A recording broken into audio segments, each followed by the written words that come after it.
Giorgio Michelangelo Frassati est né à Turin le samedi 6 avril 1901. Comme la naissance a été difficile, il reçoit le baptême le lendemain, le jour de Pâques. Mais le sacrement est aussi célébré officiellement le 5 septembre 1901. La famille de Pier Giorgio fait partie de la haute bourgeoisie turinoise. Alfredo, le père, est avocat et se déclare agnostique. Il fonde le célèbre journal La Stampa, ce qui signifie la presse, un journal qui existe toujours aujourd'hui.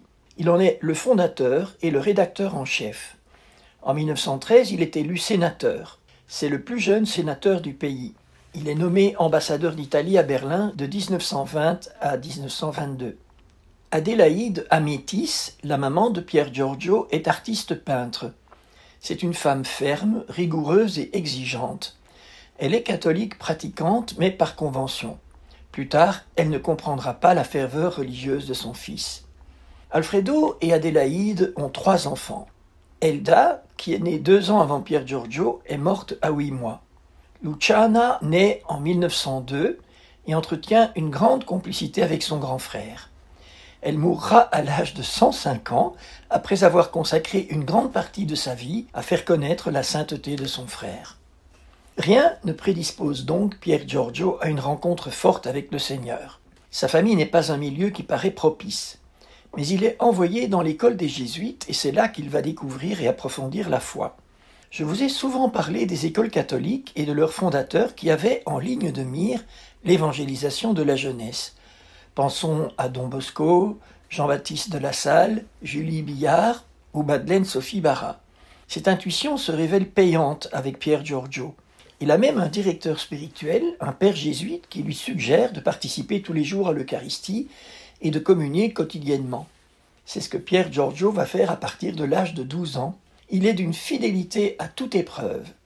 En semaine, lorsqu'il est à Turin, il va à l'église paroissiale Notre-Dame des Grâces, Beata Vergine delle Grazie en italien, dans le quartier de la Crocetta. Lorsque la famille est dans la maison de campagne à Polone, il se rend à l'insu de sa famille dans le sanctuaire alpin Notre-Dame de Roppa pour la messe. Cela l'oblige à se lever très tôt le matin. Pour être sûr de se réveiller, il se met d'accord avec le jardinier de la propriété.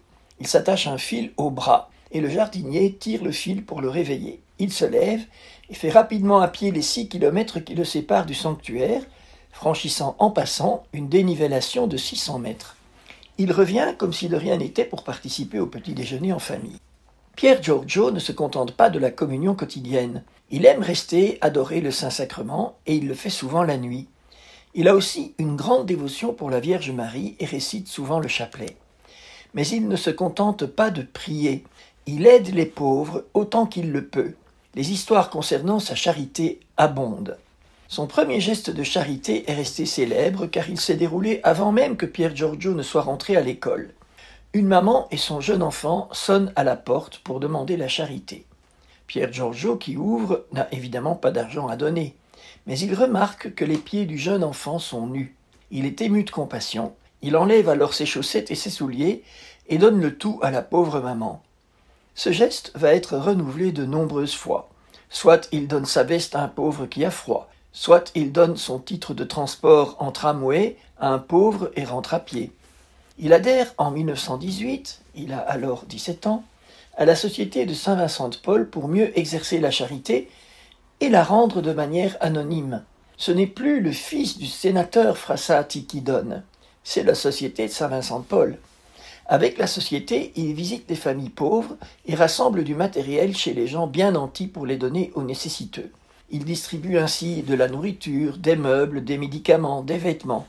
Il aide les sans-abri à trouver un logement, les chômeurs à se remettre au travail, etc. Il fréquente comme bénévole la Casa della Piccola Providenza de Saint-Benoît-Joseph Cotolengo, dont je vous ai déjà parlé. Il y a une habitude de Pier Giorgio qui me touche beaucoup. Tous les matins, après la messe, il va visiter une famille pauvre. Il explique qu'il s'agit en fait d'un échange de bons procédés. Je cite « Jésus me rend visite chaque jour dans l'Eucharistie, et moi, je lui rends humblement la visite en visitant les pauvres. » Fin de citation. Il met en pratique à la lettre ce que Jésus a annoncé dans la parabole du jugement dernier en Matthieu 25. « Ce que vous faites au plus petit d'entre les miens, c'est à moi que vous le faites.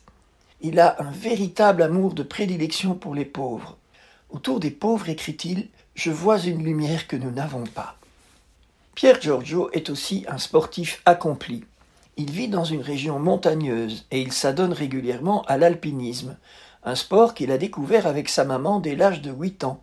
Il veut aller toujours plus haut, dans la vie spirituelle comme dans la pratique de son sport favori.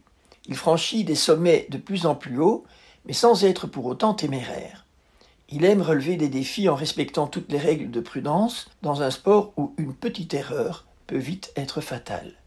Mais même les jours d'escalade, il ne rate pas la messe. Il garde aussi une attention à l'autre très délicate, toujours prêt à porter le sac de celui qui est fatigué.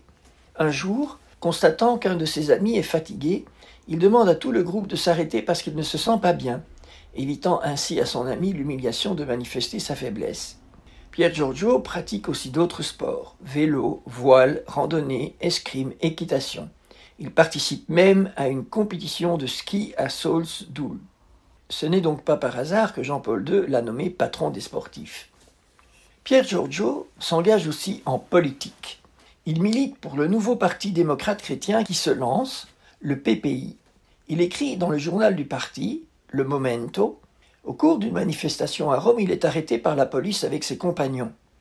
Interrogé sans ménagement par les policiers, ceux-ci apprennent qu'il est le fils de l'ambassadeur d'Italie en Allemagne. Ils veulent le relâcher. Mais Pier Giorgio refuse de sortir de prison si on ne libère pas aussi ses amis. Ils sont tous libérés immédiatement. L'arrivée de Mussolini et du fascisme attriste profondément Pier Giorgio. De Berlin, où il est avec sa famille, il écrit à un ami « J'ai donné un coup d'œil au discours de Mussolini et tout mon sang bouillait dans mes veines. Je suis vraiment déçu par l'attitude des populaires. Où est la foi de nos hommes ?» s'interroge-t-il. Il termine en disant que l'Italie est tombée, je cite, entre les mains d'une bande de fripouilles. Fin de citation. Il ne faut pas croire que Pier Giorgio soit un chrétien triste, bien au contraire. Il est bien d'accord avec saint François de Sales qui affirme qu'un saint triste est un triste saint. Tout le monde aime sa joie de vivre, ses rires et même ses blagues, jamais méchantes. Dans l'adolescence, Pier Giorgio ressent l'appel au sacerdoce, mais sa mère s'y oppose formellement. Il y renonce en décidant d'être prêtre dans son cœur. Il entre dans le tiers-ordre dominicain en 1922. À l'école polytechnique de Turin, il étudie pour devenir ingénieur des mines. Il espère que ce métier lui permettra de côtoyer les ouvriers.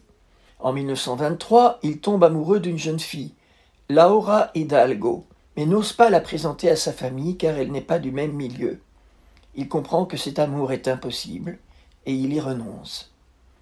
En juin 1925, Pier Giorgio finit ses études. Il obtient son diplôme d'ingénieur des mines. Mais le 29 de ce mois, il ressent différentes douleurs musculaires.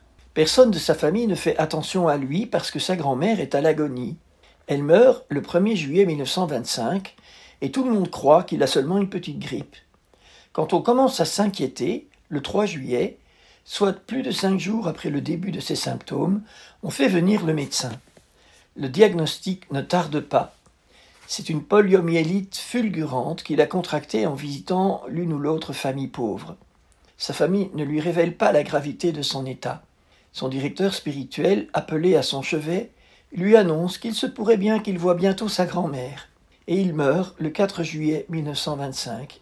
Il avait annoncé « Le jour de ma mort sera le plus beau jour de ma vie ». La nouvelle de la mort de Pier Giorgio se répand dans la ville comme une traînée de poudre. Les gens disent « Le saint de Turin est mort ». Lorsque les funérailles sont célébrées, la famille de Pier Giorgio n'en revient pas. Des milliers de personnes s'amassent au passage du cortège funèbre.